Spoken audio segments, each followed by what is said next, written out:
तो आइए हम चर्चा करते हैं छत्तीसगढ़ प्राइवेट स्कूल एसोसिएशन के चेयरपर्सन से और उसके साथ और भी कई शिक्षाविदों के साथ हम चर्चा करेंगे और चर्चा की शुरुआत करते हैं। और हमारे साथ हैं Rajiv Gupta, Chhattisgarh private school association के चेयरपर्सन और इनकी स्कूल भी संचालित है। गरियाबंद में श्रद्धा पब्लिक स्कूल अंतर्गत 2 स्कूलें संचालित हैं, एक सीजी बोर्ड और एक सीबीएसई बोर्ड। तो मित्रों, आज चर्चा का जो मुख्य विषय है, हम चर्चा गुप्ता जी से चर्चा करने वाले हैं पॉलिसी को लेकर, पॉलिसी के अंदर अच्छाइयों को लेकर, पॉलिसी के अंदर अगर कुछ दिक्कतें, कुछ खामी, उस पर भी चर्चा करेंगे।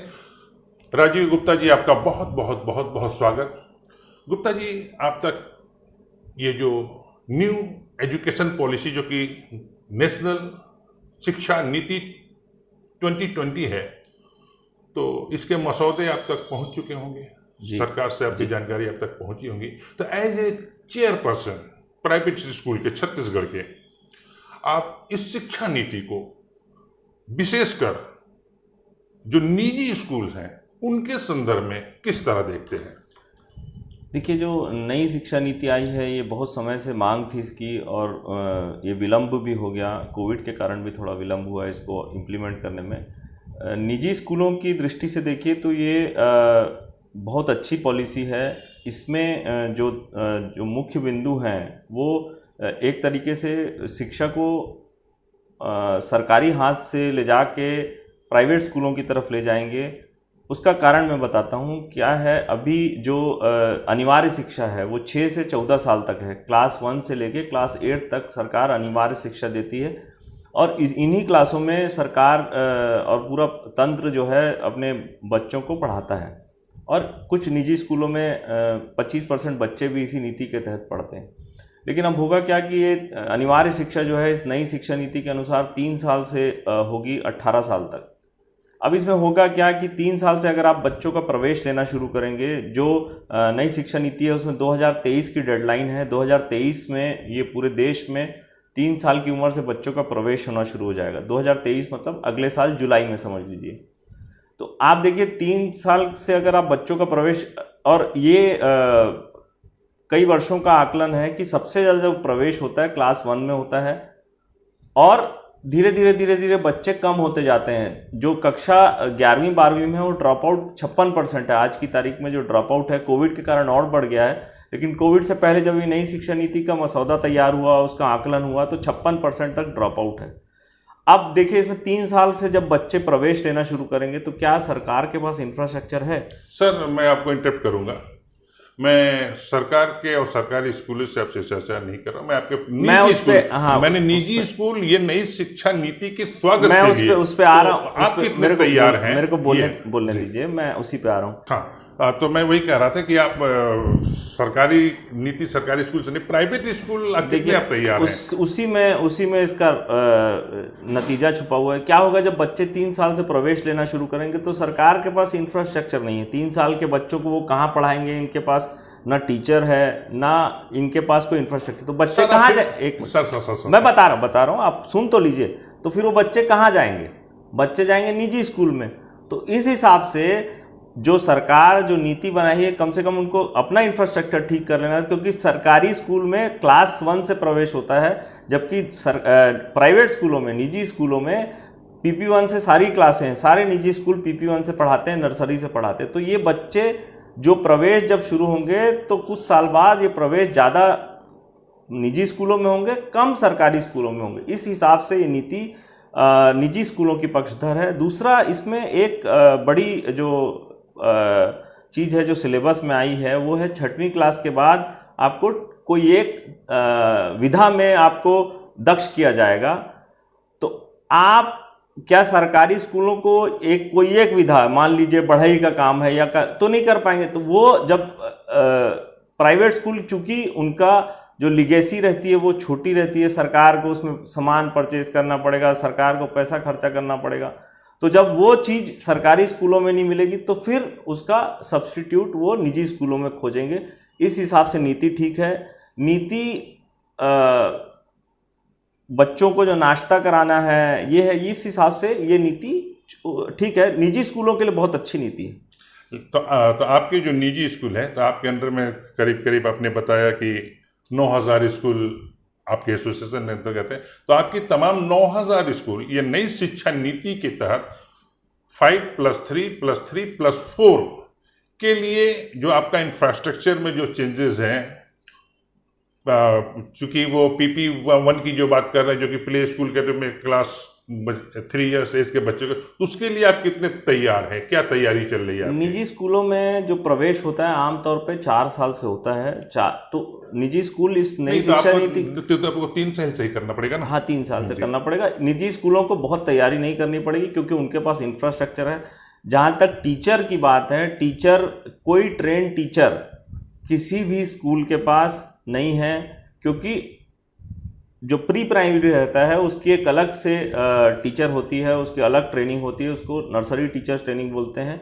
प्री प्राइमरी के टीचर होते हैं वो देश में कोई प्रदेश में कोई भी कोचिंग एजुकेशन का कॉलेज नहीं है जो ये विधा को में पारंगत कराए। इसलिए इसकी भी बात आई है न्यू शिक्षा नीति में, जिसमें टीचर्स को ट्रेन किया जाएगा, ये बात आ चुकी है, उसके लिए व्यवस्था किया गया हुआ है।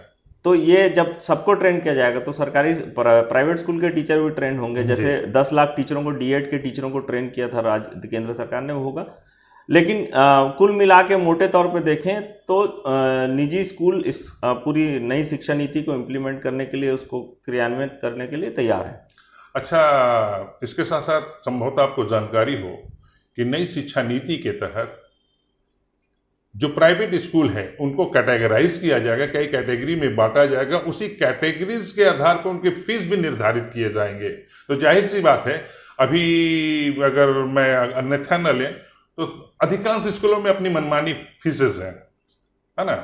तो इस पर थोड़ा सी अंकुश लगेगी और एक निर्धारित जो स्ट्रक्चर होगा उससे अधिक फीस नहीं ले पाएंगे। इसके लिए आपके जो निजी स्कूल इसका स्वागत कर रहे हैं या आपको इससे परेशानी होने वाली है? देखिए, निजी स्कूलों को ज़्यादा परेशानी इसलिए नहीं होगी कि जो शिक्षा है वो कंकरेंट लिस्ट में है। इसमें केंद्र भी नियम बनाते हैं, राज्य भी नियम बनाते हैं। आपकी जानकारी के लिए छत्तीसगढ़ में, अगर सिर्फ छत्तीसगढ़ की बात करें, लेकिन न्यू शिक्षा पॉलिसी में केवल सेंट्रलाइज हो रहा है। नहीं, मसौदे में अभी वही है। उसमें सिर्फ उसमें जितनी मेरी जानकारी, आप ज़्यादा जानकार होंगे, उसमें एक नोडल एजेंसी बनाने की बात कही गई है। स्कूल शिक्षा विभाग के अलावा एक नोडल एजेंसी होगी। जहाँ तक छत्तीसगढ़ की बात है, 2 साल से फीस विनियमन अधिनियम लागू हो गया है प्रदेश में और सारे निजी स्कूल उसी हिसाब से फीस लेते हैं। दूसरे, इसमें अगर जो फीस निर्धारित करने की बात है, देखिए क्या होता है कि फीस का निर्धारण सुप्रीम कोर्ट और अलग अलग उसमें निर्णय है कि बहुत ज़्यादा निजी संस्थानों में कोई भी सरकार, ना केंद्र ना राज्य, दखल देगी। इसके बहुत लंबे लंबे आदेश हैं सुप्रीम कोर्ट के। जब अगर कोई स्कूल या कोई कॉलेज या यूनिवर्सिटी जो निजी हाथों में है, जो सरकार से अनुदान नहीं लेती या किसी तरह का कोई मदद नहीं लेती, उसमें सरकारें बहुत ज़्यादा दखल दे नहीं सकती। फीस को लगाम लगाने की बहुत कोशिशें हुई, लेकिन आप उसको मार्केट से जोड़ के भी देखिए। कोई भी स्कूल मनमाने फीस इसलिए नहीं ले सकता कि अगर मनमाने फीस लेगा तो उसको भी अपने यहाँ स्टूडेंट की स्ट्रेंथ चाहिए, इसलिए वो बहुत संभव नहीं है। सरकार जो आदेश निकालती है उसके बहुत सारे दूसरे भी एंगल रहते हैं। लेकिन एसोसिएशन की जब बात आ जाती है और संगठित जब हो, जैसे कि आपकी पूरी प्राइवेट स्कूल संगठित है, तो जब बातें संगठन के जोर पे भी बातें मनवाई जा सकती है, पालकों को बाध्य किया जा सकता है कि आपको इतना फीस देना ही होगा, या फिर किसी स्कूलों में आपके बच्चे भर्ती नहीं ले पाएंगे। देखिए, अब पूरा मार्केट ओपन है, बाध्य आप किसी को नहीं कर सकते। ना आप प्राइवेट स्कूलों को बाध्य कर सकते हैं, ना आप पालकों को बाध्य कर सकते हैं, आप बच्चों को बाध्य कर सकते हैं। जहाँ तक संगठित होने की बात है, हाँ, हम संगठित हैं और ये बहुत ज़रूरी है आज के समय पे। आपको ध्यान होगा 2 साल पहले राज्य सरकार ने एक आदेश निकाला था कि आप लॉकडाउन में फ़ीस नहीं लेंगे। आपकी जानकारी के लिए हमने उसकी लड़ाई लंबी लड़ी, उस ऑर्डर को ही क्वैश करा दिया। ऐसे 2-3 आदेश हैं जो स्कूल शिक्षा विभाग को लगता है कि ज़रूरी है और हमको लगता है कि ये गैर ज़रूरी दबाव है हमारा। उसको लेकर हमने हाई कोर्ट पे किया और हाई कोर्ट से हमारी जीत हुई। लगाम लगाने की जहाँ तक बात है, उसको आप दूसरे नज़रिए से भी देखें कि ये बाज़ार है, खुली अर्थव्यवस्था है। तो आप कोई भी स्कूल आज कहीं खोल के आप बोलो कि मैं 1 लाख रुपए फीस ले लूँ, तो पालक वहाँ जाएंगे नहीं। और जब आपको फीस उतनी नहीं मिलेगी, आपको बच्चे नहीं मिलेंगे, तो आपको फीस कम करनी पड़ती है। बाज़ार के नियम है, बहुत सारी व्यवस्था बाज़ार के नियमों से भी चलती है। अच्छा, फिर हम पॉलिसी पे आते हैं। तो नई पॉलिसी के अंतर्गत शासन से, यानी सेंट्रल गवर्नमेंट, सेंट्रल से आपके पास तैयारी से रिलेटेड किस तरह की रिक्वायरमेंट आई है और क्या क्या तैयारी करने को कहा गया हुआ है? इसमें जो नई शिक्षा नीति में जो नोडल एजेंसी है वो एससीईआरटी है। एससीईआरटी को समय समय पे इम्प्लीमेंट करने कहा गया। जैसे आपको शायद जानकारी होगी, अभी 2 महीने पहले राज्य सरकार ने बालवाड़ी खोली है। बालवाड़ी मतलब 5 साल के बच्चों की व्यवस्था, 6500 बालवाड़ी खुली है। हमारे पास जो नई शिक्षा नीति का मसौदा है वो आ चुका है। 3 साल से अनिवार्य शिक्षा, जब ये 3 साल से अनिवार्य शिक्षा करेंगे तो अभी जो प्रवेश है, जो अनिवार्य शिक्षा में हमको 25% बच्चे सरकार देती है, अभी बहुत सारी जगह क्लास पहली से लेती है। अब वो PP1 से जब सरकार हमको वो पोर्टल खोल के बच्चे देगी 25%, तब हमको पता चलेगा। या अब जब सिलेबस चेंज होगा या भाषा बोली के हिसाब से किताबें बनेंगी, जैसे हल्बी की किताबें, मुझे जानकारी है जो है हल्बी की किताबें बन गई हैं। दूसरी जो स्थानीय भाषाएं हैं उसकी किताबें बनेंगी। जब वो आएंगी तब हमको भी उसको साझा करेगी सरकार। जो नोडल एजेंसी इस पे लगातार काम कर रही है, टीचर ट्रेन कर रही है, सिलेबस पे चेंजेस हो रहे हैं, वो सब चीज़ें हो रही हैं। हमारे तक जो बात आएगी वो एडमिशन के समय आएगी। अच्छा, नई एजुकेशन पॉलिसी में जो इंग्लिश पर निर्भरता है, और जाहिर सी बात है कि देश के तमाम प्राइवेट स्कूल वो इंग्लिश मीडियम ही हैं, और सरकार चाहती है कि इंग्लिश पर निर्भरता को थोड़ा कम किया जाए। तो आपकी जो प्राइवेट स्कूलें हैं वो सिर्फ और सिर्फ इंग्लिश मीडियम ही रहेंगी कि या दोनों मीडियम आप अपनाएंगे? देखिए, जो अंग्रेजी पे निर्भरता है वो केंद्र सरकार ऐसा बोल रही है, लेकिन आप जैसे जैसे ऊपर से उत्तर से लेकर नीचे जाएंगे तो ये निर्भरता कम होती जाती है। दक्षिण के राज्यों में स्थानीय बोली का बहुत प्रभाव है। ये नीति बहुत अच्छी है, खासकर अगर इस पे को थोपा ना जाए। आप एक चीज़ मानेंगे। अच्छा, थोपने की बात कही है तो कहाँ ऐसा लग रहा है कि इस पर सरकार आपको बाध्य कर सकती है और आपको प्राइवेट स्कूलों को थोपा हुआ लगे? कौन सा बिंदु हुआ है? जो इन्होंने तीसरी भाषा की बात कही है, अगर वो बराबर लागू करें, राज्य सरकार अपने स्कूलों पे और केंद्र अपने स्कूलों पे और प्राइवेट स्कूलों पे अगर बराबर से लागू करे तो वो ठीक है। लेकिन अगर आप ज़बरदस्ती करेंगे किसी से, जैसे आप मैदानी इलाके देखिए, छत्तीसगढ़ के जो मैदानी इलाके, वहाँ पर जितने स्कूल हैं सरकार खुद अपने अंग्रेजी मीडियम स्कूल खोल रही है, तो अंग्रेजी भाषा का चलन है। लेकिन आपकी जानकारी के लिए, जो दर्शक इसको देख रहे हैं, सुन रहे हैं, प्रदेश में 70% जो स्कूल हैं वो ग्रामीण इलाकों में हैं और छोटे स्कूल हैं, जिनको हम बजट स्कूल बोलते हैं, जिनकी फ़ीस करीब 1000 रुपये महीने से कम है। ये सारे स्कूल लगभग ऐसी जगहों पे जहाँ पर स्थानीय बोली का प्रभाव है, जैसे जगदलपुर के बच्चे हैं, या दुर्ग, छत्तीसगढ़ के ऐसे इलाके, नांदगांव, जहाँ छत्तीसगढ़ी बोली बोली जाती है। तो ये सब भाषा का प्रभाव वहाँ होगा। बल्कि हमने बीच में एक डेलीगेशन में हमने राज्य सरकार को ये भी सुझाव दिया था कि आप जो अंग्रेजी माध्यम के स्कूल खोल रहे हैं उसके अलावा छत्तीसगढ़ी और स्थानीय भाषा के भी स्कूल खोलिए, क्योंकि बच्चे अपनी भाषा में बहुत जल्दी सीखते हैं। नहीं तो 5+ जो नई पॉलिसी है उसमें 5+3 तक रीजनल लैंग्वेज कहा भी गया हुआ है कि आप बच्चों को रीजनल लैंग्वेज में पढ़ाएंगे, और 3 के बाद, 5+3+3 के बाद से आप जिस सब माध्यम में, मीडियम में आप दे सके।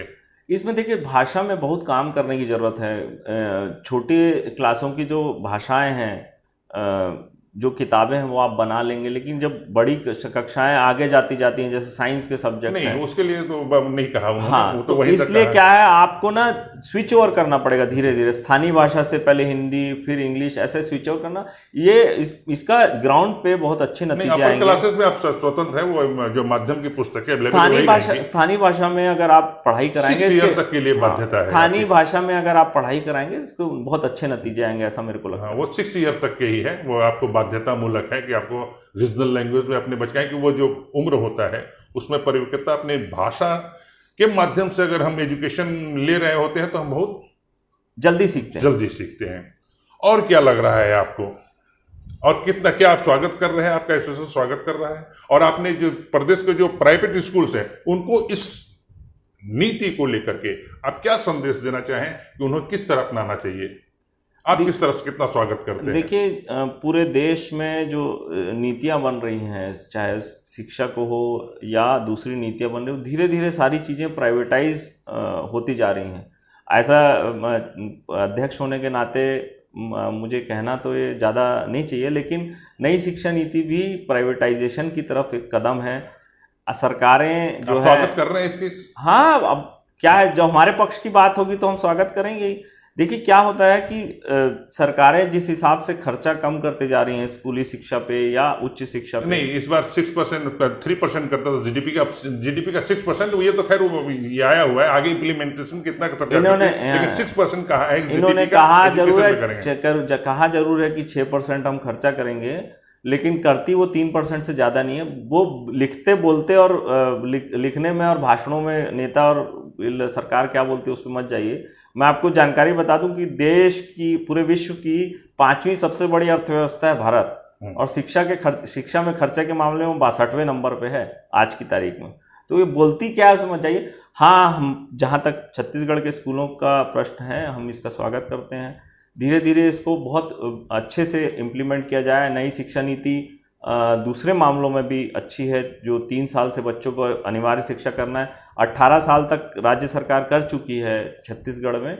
लेकिन अगर केंद्र उसमें मदद करेगी, पैसा देगी, तो राज्य सरकार को भी सहूलियत होगी। बहुत बहुत बहुत बहुत धन्यवाद आपका।